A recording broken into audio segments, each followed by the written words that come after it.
Hi, this is Mats Eriksson, and I'm doing my last screencast for ATM 101, the Weather and Climate of Alaska, at the University of Alaska Fairbanks. In this screencast, we will look at the weather in Anchorage on January 28th and February 1st, and we will start out with January 28th. On this image, we can see how the skies were partly cloudy over Anchorage. The area was influenced by a high pressure system causing winds to blow from the southeast. The winds should have been relatively warm and humid.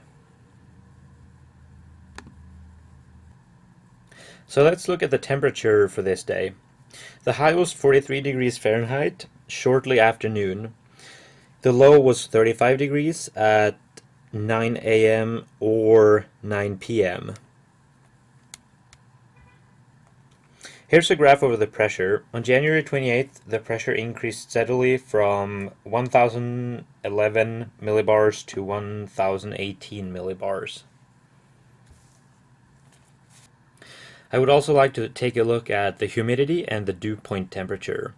On January 28th, the dew point temperature had a high of 34 degrees Fahrenheit, and this was shortly after noon. And the low was 28 degrees Fahrenheit around midnight. The relative humidity had a high of 87% at midnight and a low of 69% at approximately 3 p.m. Let's move on to February 1st. The cloud cover was more shattered this day, and the high pressure system we saw the previous day had moved up over the land. Here, Anchorage is in between a high and a low pressure system. Wind should have been blowing from east to west, and it should have been a little cooler but drier weather. We can see this change on the temperature chart. The high was 25 degrees Fahrenheit at noon, while the low was 13 degrees Fahrenheit at 6 a.m.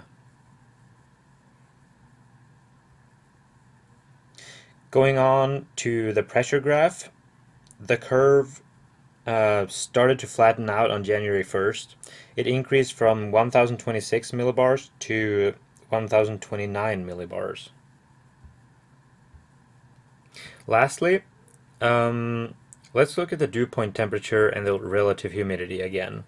On February 1st, the dew point temperature reached a high of 22 degrees Fahrenheit at 1 p.m. and had a low of 11 degrees at 6 a.m. The highest value of the relative humidity was reached at noon, and it was about 71%. The low was 61% at 6 a.m. And that's all for my last screencast. Now I guess I just need to prepare for this week of madness. So good luck on all your finals, and thanks for watching.